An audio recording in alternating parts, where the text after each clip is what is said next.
Chahi ama mapung pharaba irang asida Manipur ge apunbagi shaktam ngaknabagi damak Thawaina Pontha Pikhraba athouba mayum makei tumna chakkhraba lanjenariba meeyam amadi ngasi phaoba thiba khangdana leiriba meeyoi singi mafamda Ikai Khumnaba utpa Oina Manipur University ke Maheiroi Singna Meira katuna Ikai Khumnaba Katkhre Manipur University Students Union Musuna Sinduna Pangthokiba Meira katpagi thauramado MU ge campus manungda leiba traffic island ge Maheiroi kayana khutta candle paiduna silent rally ama thorakhe rally adu MU ge main gate phaoba laklaba matung mafam adu da Meira katuna chahi ama mapung pharaba irang asigi chaitheng nanglaba amade Manipur ge apunba shaktam gi damak thawai thakhraba Athoubasing ge mafamda Ikai Khumnaba utke Manipur, a victim of Chinkuki separatists and India's geopolitical calculation haiba banner makhada pangthokiba thoramaduga mari leinana musugi caretaker president TH Sonamani na hai Namit chahum humphumanga ni suraba irang asina maram oiraga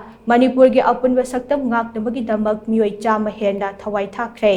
relief camp singda changjafam lauriba inmate kaya awa chaitheng marakta punsi leli amade irang asina maram oiraga ngasi phaoba meeyoi kunthra henna thiba khangdana leire Manipur meeyam na achaubu chaitheng mayokna duna hingliba punsi maral asida center amasung state government na karigumba amata taubu ngamdana leiriba se Maheiroi khunaina yaningde maram aduna athubada irang asigi waroisin puraktuna meeyam gi awaba se kokhangadabane loinana tangdu leitaba fibam ama puraktuna meeyam mahausa gi punsida hingba fanganbiyo haina Sonamani na makhata khe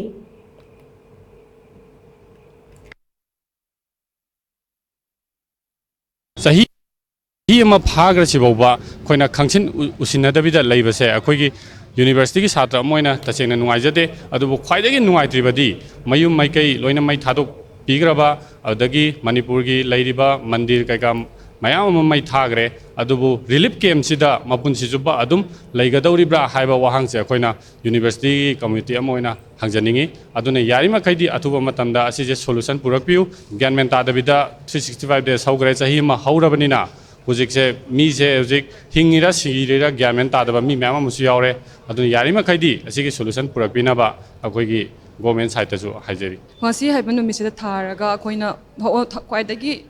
Manipur gi itihas ta kaubangam naroidaba 2023 May ahumda thokiba thodok to chahi ma pharak pasida solution purak pagi mahutta hen pibam solak pa on ure ko mayam punna magna so adu si marak sida maru oina chaitheng phangiba yum mai thabi khraba displaced person sing che hujiti kaub da na torak le mayam sena nong magi khra pizaraga nong magi phambam leifam chapam khra piraga dum thamba dain tawre do loina na si ki solution je chumbu purak ta bata ardi education sector adagi tungi bire odriba akoi youth mayam sidi nong notraga nongmadi mutchiba on thoklani aduna yari ko aina haijaning badi mari leina ba authority singna central government state government singna justice su pubidakna ba amadi solution amma pubidakna ba hanna haijaning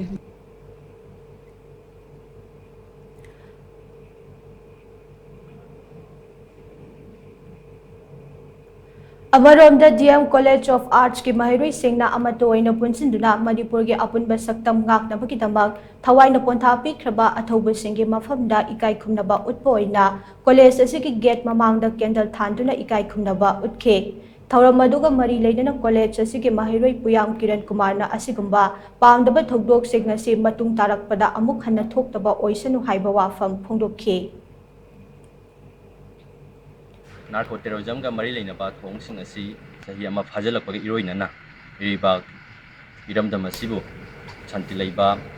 yumsi chana ba furu masel gi marakta tangdu leita ba purakpa orsuna haina sorgi khuyada thongni sabaga loina na lana sina mangan ki baga loina na yum amadi seng laba laisang len kaya bu mai thaba amang ta thon kiba amadi lan gi chaitheng hanglaba imung singbu awaba athuba matamda kohan biduna